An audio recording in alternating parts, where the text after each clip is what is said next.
Hey guys, it's Bella, and welcome back to another book talk.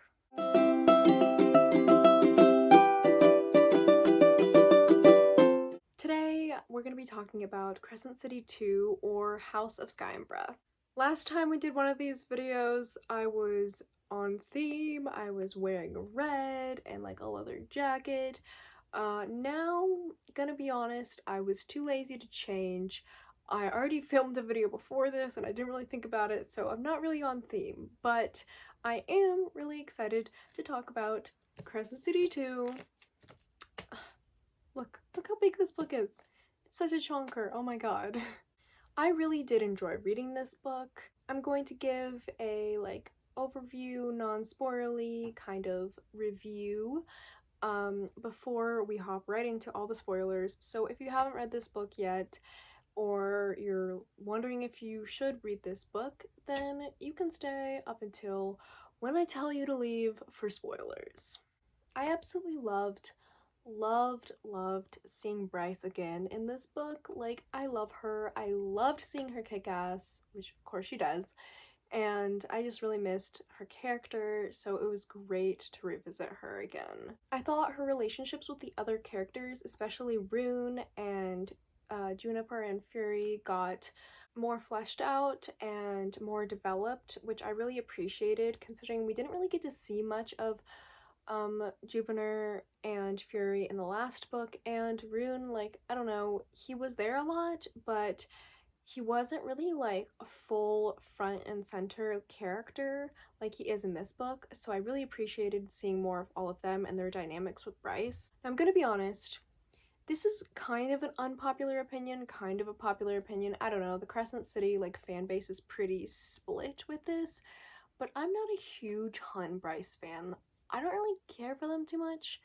When I first read Crescent City, I absolutely loved them. I shipped them so hard. I loved them. Rereading Crescent City, I still liked them. I thought they were good. They had some really good strong moments, but I wasn't crazy about them like I was the first time. And then reading this book, honestly, I couldn't care less. I was here for Bryce. I was here for the side characters, and I was here for seeing what the heck was gonna go on in this world next. I wasn't here for Hunt. I don't hate him. I don't hate Bryce and Hunt. They have their moments. They're good, but personally for me, they're just not my favorite ship, and that's kind of weird because I usually love Sarah J. Maas ships.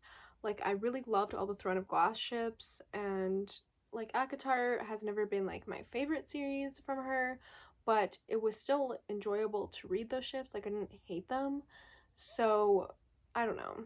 Maybe my opinion on them will be changed in future books, but otherwise, I really did love all of the other ships in these books.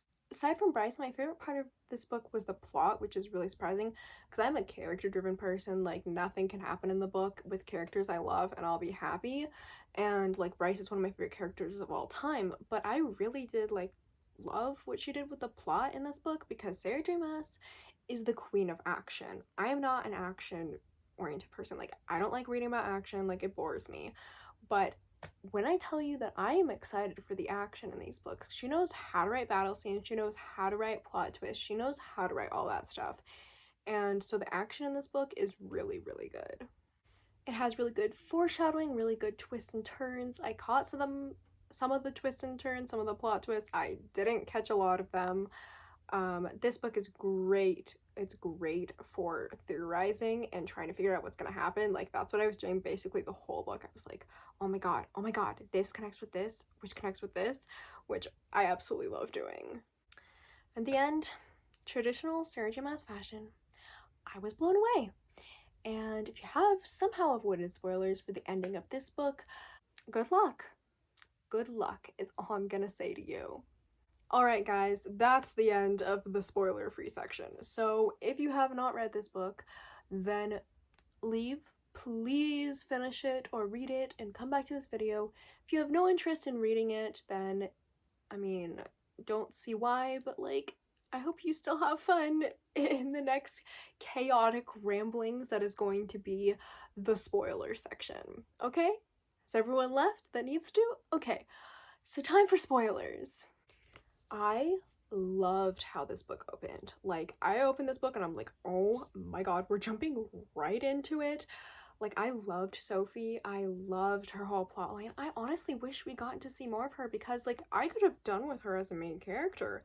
Like, I get why she had to die, but I absolutely loved her. So, Sophie is a half-human who joined the rebels to save her brother from a work camp, and we learn that Sophie is actually a Thunderbird, which is kind of similar to Hunt's powers, but instead of just producing lightning, these creatures, I don't really know what you call them, these people are able to pull energy, like any type of energy, and utilize it. So that means like any energy, lightning, light, like anything they can pull from. So it makes them really powerful, and they were basically hunted to extinction by the Astri because obviously they're a threat, they're really powerful. But they didn't quite get them all because Sophie and her brother are Thunderbirds. Well, we find out later that her brother doesn't really have any powers, but Sophie's a Thunderbird. So I just thought that was really interesting, and I really hope they flesh that out more, and maybe there's more Thunderbirds that survived in the next book that we find out, because I just thought that was like a really cool concept. Her brother makes it, but she gets captured by the Hind and she gets drowned. And she had like this information that could completely take down the Astray and like turn the tide of the rebellion, and it dies with her. So like the whole book I was like, what is this? Like, I need to know. I need to know now. So that's a good segue into the rebels, which we learn a lot more about in this book, which I'm really glad that we learned a lot more about them because I think that it was also a really interesting plotline. A lot of them are just as bad as the Astray. Like, there's this one rebel named like Pippa, and she she is brutal. She kills their allies. She's like only wants power. She's basically like the Astray, but in rebel form, and she's using the rebel cause to promote her own agenda. So the rebels are really corrupted, not as bad as the Astray, but they're still really corrupted, and that is one thing that I think the next book is going to focus on, like being able to have the crew like build their own rebels alliance or whatever you want to call it, and build like a better way into defeating the Astray, because obviously killing innocent people is not the way to go, even in the name of like justice or whatever. Pippa tried to take advantage of Emily's powers right after his sister died, and Emily is like obviously Sophie's brother, and so he got away from her, and like they spend most of the book trying to get him and find him. Like the rebels are trying to find him, like the River Queen's trying to find him, Bryce is trying to find him, everyone's trying to find him. And luckily Bryce does end up finding him first, and Bryce pulls an Aelin. Like, she doesn't tell anyone that she found him. She smuggled him to the Viper Queen and doesn't tell anyone until she's forced to. Like, that's an Aelin move right there. And I absolutely respect her for it. Like, I loved that part. Okay, so I'm kind of gonna go through like the different characters and what I thought of them in this book. And I'm gonna start out with Roon just because I remember the last Crescent City video I made, I was like, oh, he's okay. Like, I see why people like him, but he's not like anything special. And I definitely think we see a lot more of him in this book. I'm still not like absolutely like, oh my god, I love Roon, but like I do really like him as a character, and oh my god, I love him with Day. So basically, Roon gets approached by the rebels, and since he has like that like mind like telepathy, is that the right word? Like, he can basically like talk in people's heads, and so that's like really valuable with a spy. So he would be able to talk in like the rebel spies' heads directly, and so he ends up doing this with an agent called Daybright, or he calls her Day. And oh my god, their chemistry is god tier. They're like one of my favorite ships in the series, which I did not see coming. And so Day, I did see like who she was coming pretty early on as soon as they started dropping those things. And obviously, once they mentioned that Day used to be a witch and was taken away from them, that was like the nail in the coffin. Like, she's the Hind. So the Hind's like this assassin that works for the Astri, and she's also Hypaxia's sister. So even though she's a deer shifter, she also used to be a witch, because like I think it was like her mom was the witch and then her dad was the deer shifter, and she ended up inheriting the deer shifter, and Hypaxia ended up being the witch, something like that. It's honestly been like a hot minute since I ended this book, so there's some details might be a little confused in my mind, so I'm sorry about that. But yeah, so Day is the Hind, and that was like a whole big reveal, because obviously the Hind is like the Astri's like number one like assassin and everything, but it turns out she's actually working for the rebels. And like another really good foreshadowing bit was like she kept getting like pulled out of her sleep by like an aggressive male who she didn't really want to like sleep with, but they ended up like she ended up having to like keep up her ruse. And I think that like that originally like was meant to kind of direct you to Celestina, I don't know how you pronounce her name, but Celestina was basically the new Astri that came in after, you know, all the other Astri, not the new Astri, the new Archangel, who came in after all the other Archangels in Crescent City were like killed off by Bryson Hunt. And I wasn't really sure what to think of her at first, but it turns out that she is actually like in love with Hypaxia, and they seem like a really cute couple that I hope get explored more in the future. And I really did love that twist, but she was forced to marry this other guy.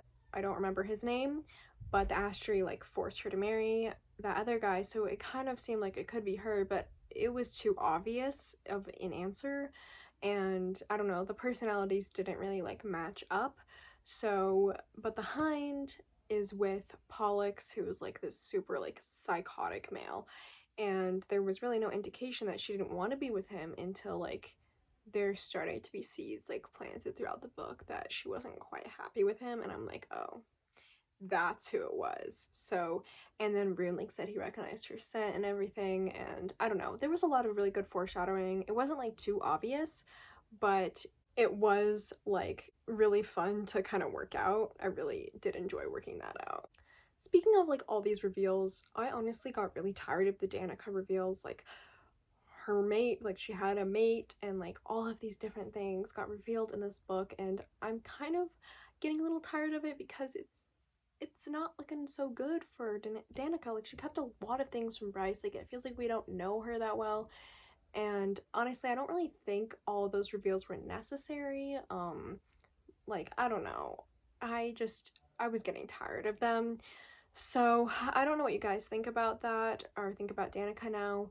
I still really love Danica, like she's a great character, but it definitely seems like she had a lot to hide, and she wasn't as great of a friend to Bryce as it originally seemed.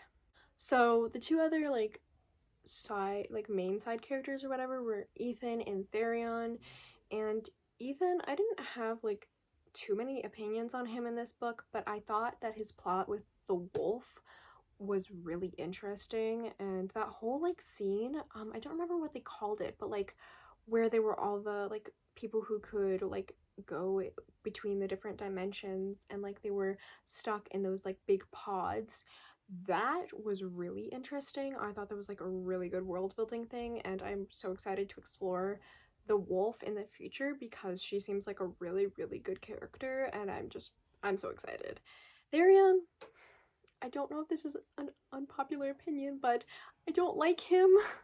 I really don't. I don't like Therion. Like, I get he's in a really hard situation. Like, he's being controlled by the River Queen and her daughter, and he's like in this relationship that he doesn't want to be in, but he kind of got himself into it, and he is just kind of acted like a jerk the whole book. And I don't know, I don't hate him. Again, I don't hate him, but he definitely needs to be doing some redeeming in my eyes, and his ending decision to pledge himself to the Viper Queen after he already pledged himself to the River Queen and that went horribly. What are you doing? Like, that was the dumbest decision in the book. Like, really dumb. So yeah, I'm not happy with him. Now it's finally time to talk about what I've been wanting to talk about this whole video and what I'm sure you guys have been waiting for, the ending. The ending. So first, with the whole reveal about the ash tree, how they literally just like hop between different worlds and like use their like first light, or like the powers that they have. Like, each of these creatures have different powers, so they use that to like feed themselves and give themselves powers, and they'll end up destroying worlds or getting thrown out of them, but mostly just destroying them. And it's like, oh my god, it gave me chills. It gave me chills. And the whole situation with the Fae. So I had this theory, right? Roon presented himself when he was talking to Day with this like night mask, so like connections to the night. He has shadow powers just like Asriel from the Night Court, so we have like several connections to the Night Court. And so I was like, okay, Roon is descended from Rhysand and all of those people in the Night Court. Well, descended, yeah, I mean, like, not descended, but like related. You know what I'm talking about? Like, Rhysand's ancestors branched off to have like the Autumn King and those whole branch of Fae in Bryce's world, and then we have the Night Court, which is existing along the like the same timeline, but like they're both related.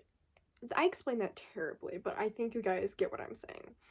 So we have them, and my theory was that because Cormac and like those other Fae had the teleportation power, that was like, oh, I don't remember his name, but the one Fae from Throne of Glass who like shifted into a white wolf. I'm just blanking on his name right now, but like, you know who I'm talking about. And so I thought like, oh, those two branch of Fae, like, you know, they're related. That was my theory.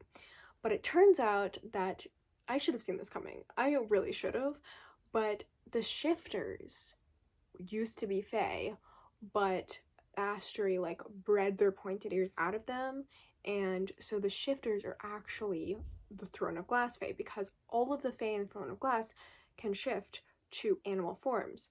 Like, Aelin can shift to a human, Rowan can shift to like a hawk, etc. So like, it makes perfect sense. So those are the two like Fae. So they did come from those worlds. So we all speculated, we all theorized, and we were right. The Crescent City creatures came from the Akatar and Throne of Glass worlds. And here's where it gets better. Bryce wobbles along and she jumps into this portal trying to go to hell because she wants to talk to the demons and the Prince of Hell and like get a whole alliance to overthrow the Astri, because it turns out that the Princes of Hell tried to overthrow the Astri in the first place and it went badly. And she's trying to do that, and she ends up in the Night Court, and Asriel finds her, and it ends with this line. I'm gonna read it because, oh my god, is it a line? Is it a line? Hello, Bryce Quinlan. My name is Rhysand.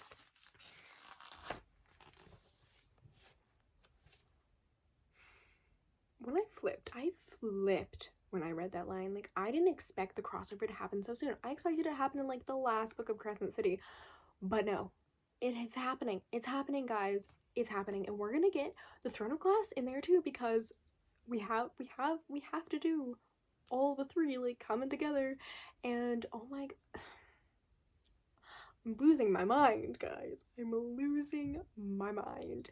The ending was absolutely insane, and honestly, I'm not even sure how I feel about it at the moment. Like, I don't know if the crossover is too soon, like what to think of the ending. I just really hope that the next Crescent City books do stay like very much Bryce's story and don't cross over too much into the Akatar world. As much as I want that to happen, I like want them to like be a crossover, not merge as series, if that makes sense. Like, I want it to be a crossover, not like they become the same series. Let me know what you guys think of the ending, because I think it blew everyone's mind. Like, I really do.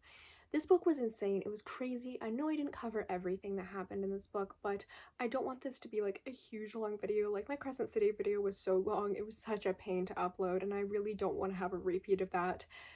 But thank you guys so much for watching this. I really want to know your thoughts on this book down in the comments. Like, let me know what you think, because oh my god, it was insane. Like, Sarah J. Maas really just hit us with this book. I can't. If you enjoy this kind of content, make sure to like, subscribe, and turn on those post notifications. Bye!